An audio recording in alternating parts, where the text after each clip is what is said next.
Welcome to Conversations on the Coast, San Francisco's premier author interview program. And today we are going to talk about a book called Letters to a Young Teacher.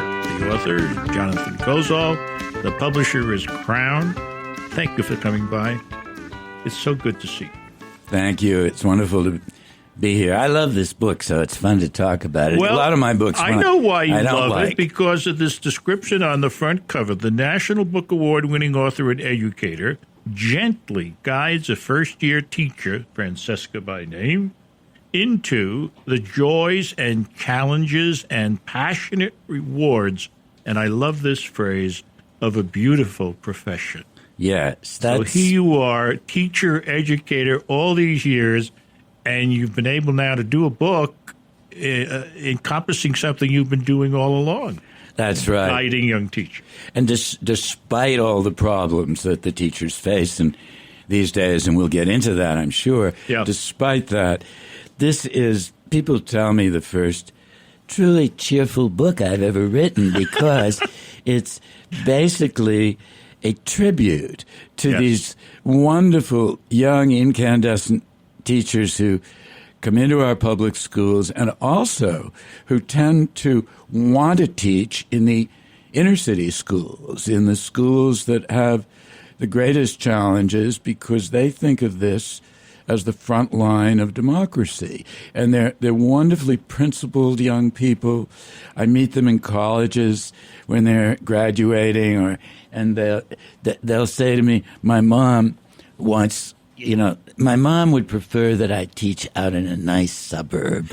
I know why, but I'm not going to. I'm going to teach in inner city Chicago or South Central LA or what's it called here? Is it Hunters Point in San Francisco? A neighborhood like that. Correct. And so one of these young teachers, Francesca, wrote to me when she was starting out teaching first grade in my hometown of Boston, in an all-black neighborhood. And it turned out to be the same neighborhood where I'd started out 40 years before. So that's amazing. Amazing. I kept visiting her class for a whole year, and I fell in love with the class and with this beautiful chemistry of trust and love that developed between these little kids and their teacher, who adored them. And she was also a very good teacher, actually. I mean, she was well prepared as a teacher. Yes. But she was a literary person. She came into the classroom immersed in poetry. She had been reading Rilke and Yeats, and she was 14 years old. And one of the first things I remember was walking into that first grade, the little black kids, and people usually assume, they wouldn't appreciate the finer things. That's a typical assumption we hear these days. Yes, it is. Just drill them for exams. Mm-hmm. And I walk into the classroom the first time, and Rachmaninoff is playing. And she also played a lot of Brahms, plus African-American music, and as background. And she was sitting in this little rocking chair with all these little babies on the reading rug in front of her, and she was reading a sonnet of Rilke. You have a phrase that sums up all that you've just talked about. Right early on in the book, you say that what you're interested in is teachers, because for you, teachers have a higher destiny. That's right. Beyond all the stuff that comes out of Washington, comes out of the think tanks and so forth and so on, they have a higher destiny. And that higher destiny you just talked about. That's right. And to me, that's very important. There's a lot of pressure on teachers in the minority neighborhoods, in Black and Latino neighborhoods, to do nothing except drill these kids for examinations. Yeah. And as the business corporate types always tell us, train them for the American economy, to sharpen our competitive edge and so forth. Stay on task. And stay on task. That's right. Get the product. And they refer to the kids as product of the school. Yeah. She rejected all of this garbage. She said to me, I refused to steal away their childhood.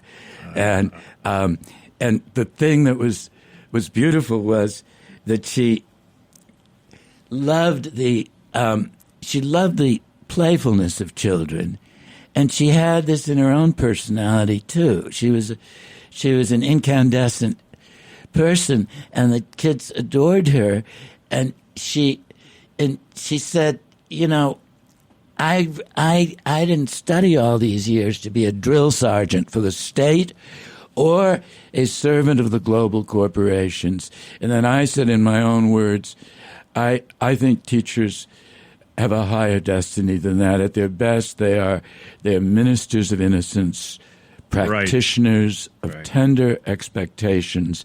And if we lose this, and especially in the elementary schools, we lose everything. Letters to a Young Teacher, like its author, pulls no punches when it comes to controversial issues, as you'll find out when we come back.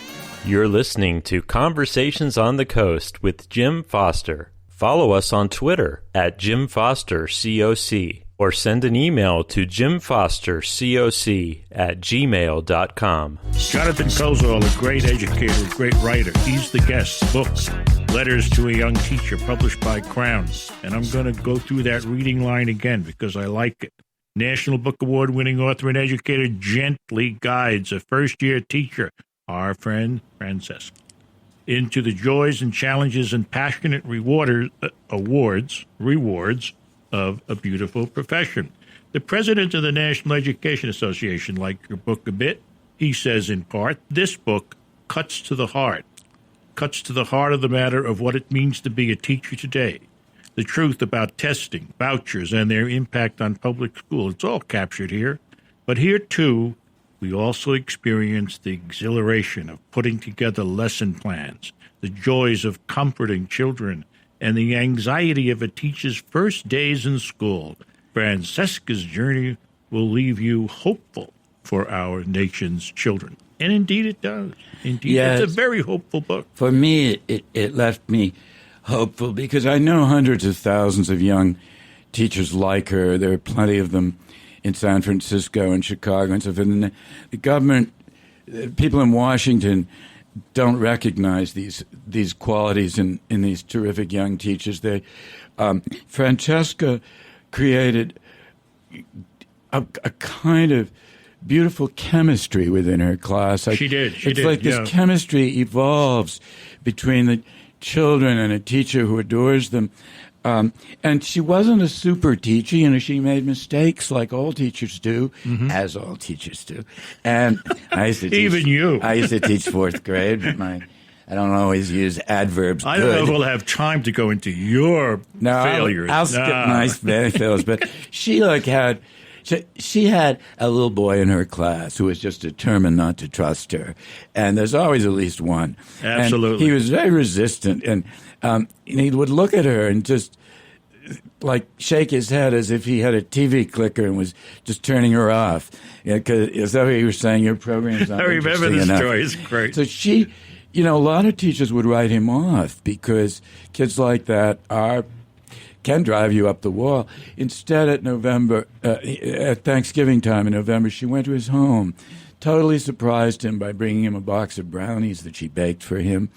For the first time all year, he gave her a hug. He looks at his mother and he says, I have the best teacher in my school. and she said to me, how could he say that when he's so mean to me in class? But after that, the floodgates opened. He started doing wonderful writing. And her kids did, they learned the skills. And most of her children did very well on their exams, even though she refused to drill them for tests. And she always kept alive this sense of merriment, what I call sly irreverence. And I felt it because she would even tease me. One of the days I came into her class, because teachers always put me to work when I visit their classes. They always say, you write the books. Let's see if you can actually help me in the class. See what you could do in the real world. So she gave me an assignment. It was to give the children a short sentence of nonfiction. And I naturally was sloppy, and I wasn't paying attention. I gave them a long sentence about animals who talk. And she said that was fiction. And because I talked with my dogs, and I thought my dog was pretty cogent. But she says, Mr. Jonathan is not behaving like a grown-up. She said that to the children. What should we do to him? And they voted I had to go and sit in the corner and have a timeout. I liked her frolicsome nature. And that, if we lose that, we lose all the sweetness we sure do. Of the profession. We sure do. So this book is sort of a tribute to the high-spirited, incandescent young teachers who tend to be young women in elementary school who come into class and they just thumb their nose at all this stuff coming down from Washington. Well, one of the things that they're thumbing their nose to that's come down from Washington is what you call high-stakes testing. Washington says tests must be given every year, beginning with the third grade. What's wrong with that? Here's what's wrong with it. First of all, no good teacher that I know is afraid to be held accountable for what she does or he does in class, but we want to be held accountable for the right things. The trouble with this testing mania, these high-stakes tests, number one, when you get the scores back, they don't tell you anything about the child's specific needs. All they say is success or failure. Plus, you get the results months and months after the tests are given, so that you have no time to apply any information you might get. That's right. When the bill was passed, this is No Child Left Behind, when this awful law was passed 5 years ago, President Bush said, this is going to help the teacher identify where little Susie's weaknesses lie. The tests are given in March, and the scores never come back until the middle of the summer.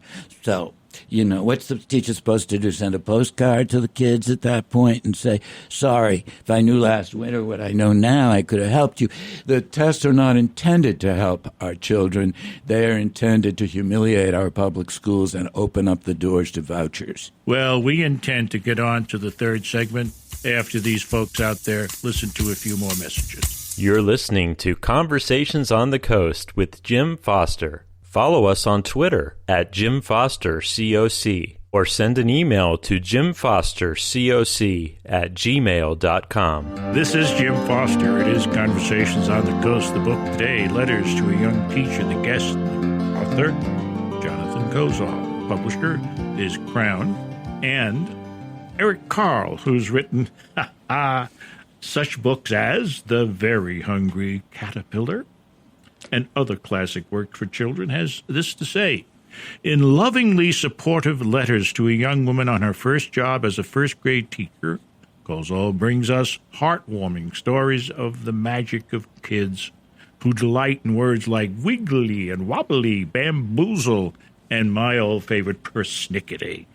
And who could resist a child called Pineapple, who's throughout this book? She's a kid in ghetto school in New York City. From the South Bronx, yeah.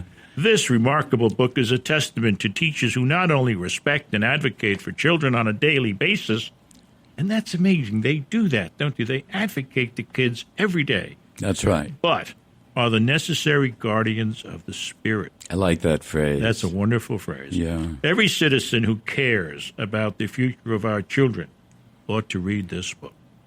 Well, I agree. I agree with that. I really, really do. I was touched by that because Eric Carle is, for anybody who teaches little children or has little children, Eric Carle's books are just a treasure. They're these, I think almost every little kid in America has read The Very Hungry Caterpillar, and I love books like that. I read them on airplanes sometimes, just to relax. Coming west from Boston, sure. I was reading one of his books, The Grouchy Ladybug, and a man across the aisle was reading the Wall Street Journal, and he gave me the funniest looks, And I was going to say to him, hey, I'll trade with you if you want. This might be good for your soul.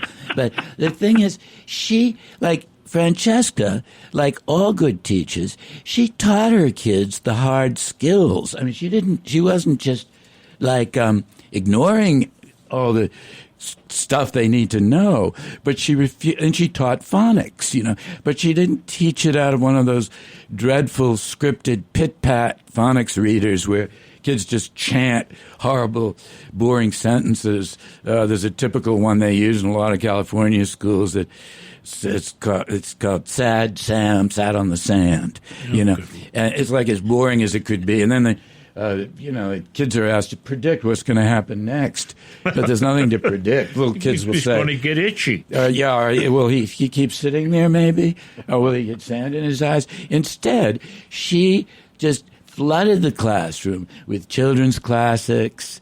She had lots of black kids, almost all black kids, so lots of Langston Hughes and other good black poetry, but also her favorite grown-up. Now hold on a minute. One of the other things you don't like, and you need to be brief, is vouchers. Yes. What's wrong with them? Sounds great. No, vouchers are let the people get the money. Not the schools. Vouchers, to me, are the worst idea that's come into education in my lifetime.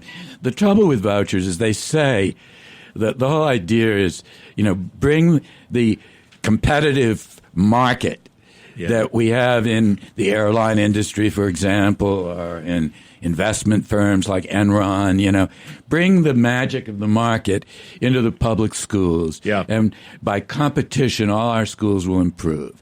Well, it doesn't happen. Instead, what vouchers do is they allow anybody with any ideological or religious or extremist view to start their own school and receive public funds to run that school. And, some people say, well, why not let the Roman Catholic priest run a little school and get vouchers? He's not a bad guy usually.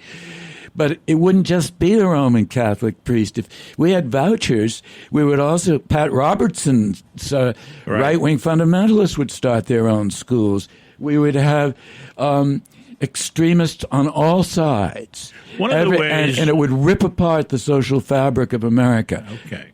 Now, one of the ways to correct some of this stuff is through a new organization, a network that you set up called Education Action.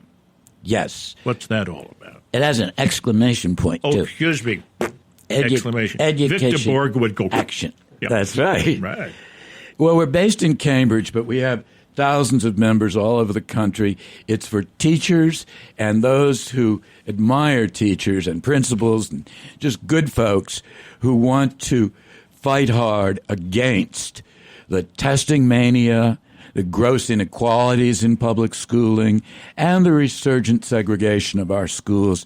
And if people want to support us, the way to do it is to go to our website, www.ed-action.com. That's right. And that's how to go out there and not just be a good teacher, but also fight on behalf of kids who have no ability to fight for themselves. It is time to join Francesca in the fight for the betterment of education in this country. And the way to start is to read the book about her.